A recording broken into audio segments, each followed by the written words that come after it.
બધા આવી જાય છે? આવી જાય. ઓકે મેડમ, હવે તમે જ એક મેસેજ છોડ દો. મેડમ અહીંયા આવી જાવ ને નજીક, આપણે બધા ચલો લેટ્સ સ્ટાર્ટ. બસ ઓકે, બસ આ મેસેજ તમે જ બોલી દો. એક ના પેલા આશીષભાઈ બોલશે. આશીષભાઈ તમે આપણું મેન આ પેરાડાઇઝ ઇનર નામનું ગ્રુપ છે, એ પ્રમાણે સ્ટાર્ટ કરજો. અમે જે પ્રકારનો આ સ્પષ્ટ અહીંયા કાર્યક્રમ કર્યો છે, આજે જે કર્યું છે એ પ્રમાણે બોલજો. અને થોડીક નાગરિકને, આપણા અંકલેશ્વરના નાગરિકોને એ પ્રકારનું શું કહેવાનું છે હા મેડમ બોલીએ ને, ઓકે. કોઈ પણ એક પર્સન બોલી દો. મારું નામ શાહીન સૈયદ છે અને હું સ્કૂલમાં પણ એઝ એ ટીચરની પોસ્ટ પર છું.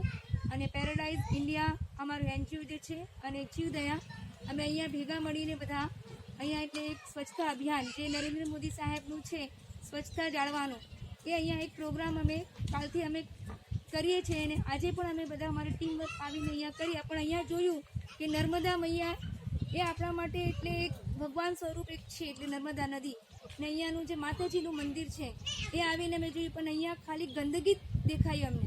ને અમારું ધ્યેય એ છે કે અહીંયાના જેટલા બધા નાગરિકો છે, આપણા અંકલેશ્વરના, જે પણ ભરૂચના, જે પણ અહીંયા આવતા હોય, તો મહેરબાની કરીને સ્વચ્છતા જાળવવાનું એ અમારી નમ્ર વિનંતી છે બધાને માટે.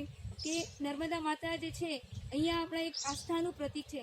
જે આસ્થા અહીંયા જોયું અમે આવીને કે બધી મૂર્તિઓ એમ તેમ પડેલી છે, વિખરાયેલી, અને પગમાં આવે ગ્રંથો, આવી બધી વસ્તુઓને અમે નિકાલ કર્યું. એને ખાડા ખોદીને દાટ્યા અને બધી એટલી વસ્તુઓને હળગાવી. પ્લાસ્ટિકનું જે આપણે એ કરીએ એ પ્લાસ્ટિકો હળગાવ્યા. તો લોકો, આ એક મેસેજ છે બધાના માટે, અહીંયા આવો, આસ્થાનું પ્રતીક તમે એ કરો અને પોતે સ્વચ્છતા જાળવવાનું એક મેસેજ બધાને આપો, યુવા જનરેશનને.